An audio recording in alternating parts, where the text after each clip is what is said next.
Hello everyone, welcome back to Physionex. आप सभी का स्वागत है हमारे यूट्यूब चैनल में।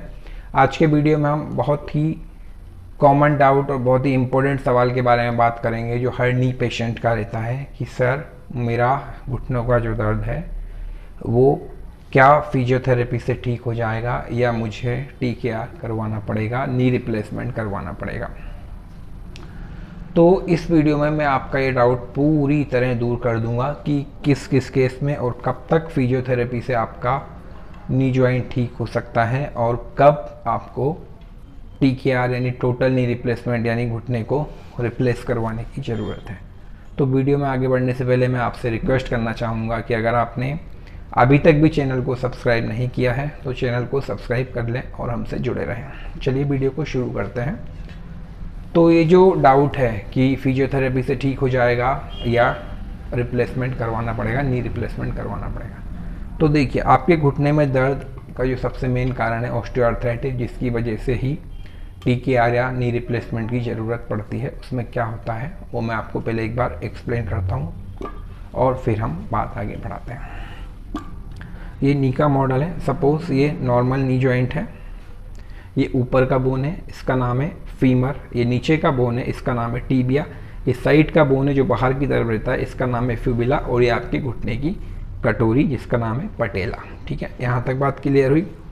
अब ये नॉर्मल नहीं है, इसमें क्या है ये देखिए दोनों तरफ से गैप बिल्कुल क्लियर है, यानी आप आर पार दोनों हड्डियों के बीच में देख पा रहे हैं। टेक्निकली वैसे काफ़ी बोन्स होते हैं, जॉइंट्स होते हैं, मेनिस्कस होता है, लेकिन अब ये मान के चलिए कि नॉर्मल आपका नी की दोनों हड्डियों के बीच में गैप मेंटेन है।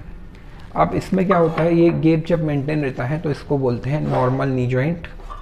और फिर धीरे धीरे क्या होता है कि ये गैप कम होना शुरू हो जाता है। जैसे कि फॉर एग्जांपल ऊपर का हड्डी, ऊपर का बोन, नीचे का बोन नॉर्मल, धीरे धीरे ये कम हुआ। ग्रेड 1 के आर्थराइटिस में क्या होता है, गैप थोड़ा कम हो जाता है। और है ना, ये गैप क्यों कम होता है, आपके मसल जो रहते हैं, एक जब प्रॉपर स्ट्रॉन्ग मसल रहते हैं तो वो ऊपर वाली हड्डी और नीचे वाली हड्डी को दूर दूर रखते हैं, अच्छे से पकड़ के रखते हैं, प्रॉपर एक गैप मेंटेन करते हैं। लेकिन समय के साथ या एक्सरसाइज की कमी की वजह से या अन्य कारणों से जब आपके मसल वीक हो जाते हैं तो दोनों हड्डियाँ पास आने लगती है। कभी कभी सीधे पास आती है या कभी कभी अंदर की तरफ से, कभी कभी क्या अधिकतर अंदर की तरफ से ज़्यादा, मतलब जो आपकी मीडियल साइड रहती है, थाई के अंदर का हिस्सा जो रहता है, अंदर की साइड जो हिस्सा रहता है, उसमें आपने ज़्यादा आर्थराइटिक चेंजेस देखने को मिलते हैं, कंपैरेटिवली बाहर कम होता है। इसलिए आपने देखा होगा अधिकतर जो नी पेन वाले पेशेंट रहते हैं उनको घुटने में अंदर की साइड ही दर्द होता है ना। तो अंदर की साइड, जिसे सपोज ये हम माने ये बाहर की साइड है और ये अंदर की साइड है, तो ये नॉर्मल नहीं है। अंदर की साइड झुक गया, गैप कम हो गया, थोड़ी ऑस्टियोफाइट्स आने लगी हल्की हल्की, मतलब ये गैप कम हो गया, हल्का हल्का गैप कम हो गया, है ना। इसको बोलते हैं ग्रेड 1 आर्थराइटिस। इसमें थोड़ा दर्द होना शुरू हो जाता है। फिर ग्रेड 2 में और हड्डी दोनों तरफ से पास आ गई और इस तरफ से और ज़्यादा ही पास आ गई, ऑस्टियोफाइट्स भी बढ़ गई और भी दिक्कतें बढ़ गई, है ना, और दर्द भी आपका बढ़ गया। इसको बोलते हैं ग्रेड 2 आर्थराइटिस। ग्रेड 3 में क्या होता है, ये लगभग चिपक जाता है, ये चिपक गया, तिरछा हो गया, ये लगभग चिपक चुका है। इसको बोलते हैं ग्रेड 3 आर्थराइटिस। कार्टिलेज ज़्यादा डैमेज, ज़्यादा ऑस्टियोफाइट, ज़्यादा स्वेलिंग, ज़्यादा दर्द। अब 4 में क्या होता है, ये आपस में चिपक जाती है, बिल्कुल रगड़ खाने लगती है, कार्टिलेज अच्छी खासी डैमेज हो जाती है। तो ये ग्रेडिंग का सिस्टम है आर्थराइटिस की grading, grade 1, grade 2, grade 3, grade 4।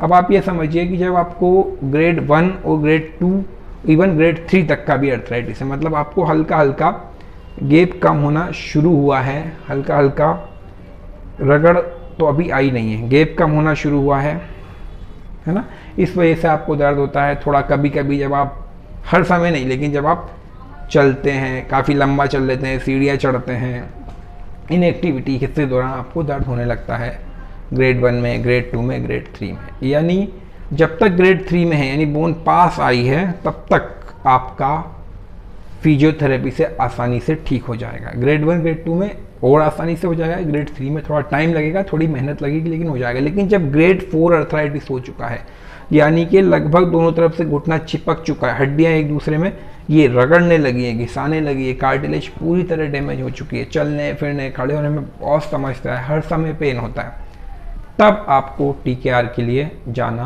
पड़ सकता है या तब आपको TKR रिकमेंड किया जाता है। ऑर्थोपेडिक सर्जन के द्वारा। और भी बहुत सी चीज़ें देखी जाती है कि आपकी एज क्या है, रिकवरी के कितने चांस हैं, आपका बिल्ड क्वालिटी क्या है मसल्स का, और चीज़ों में कोई क्लिनिकल प्रॉब्लम दूसरी तो नहीं है, उस आधार पर निर्णय लिया जाता है। लेकिन ग्रेडिंग के हिसाब से 4 में, मतलब जब आपकी बोन चिपक गई, रगड़ने लगी, एक दूसरे में धंस गई, कार्टिलेज डैमेज हो गई, तब आपको TKR कराना पड़ सकता है। तो ये डाउट आपको क्लियर हो गया कि कहाँ तक फिजियोथेरेपी और कहाँ पर घुटने को बदलना या नी रिप्लेसमेंट।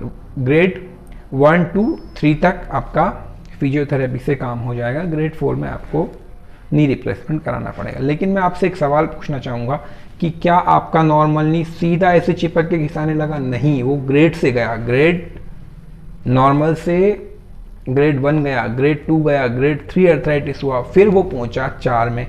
तो आप क्यों अपने नी जॉइंट को बर्बाद करने में लगे हुए हैं? आप क्यों उसके दर्द को बढ़ाते हैं? मैं बहुत से लोगों को देखता हूं मेरे आसपास जिनको नी में प्रॉब्लम है, दर्द को सहन कर रहे हैं, उनकी चाल भी अल्टर हो गई है, चाल बदल चुकी है, चलने से क्लियर समझ में आता है कि उनको घुटने में दर्द है, लेकिन वो उसका फिजियोथेरेपी नहीं कराते, कोई एक्सरसाइज नहीं करते। तो कृपया करके अपने नी जॉइंट को बर्बाद ना करें।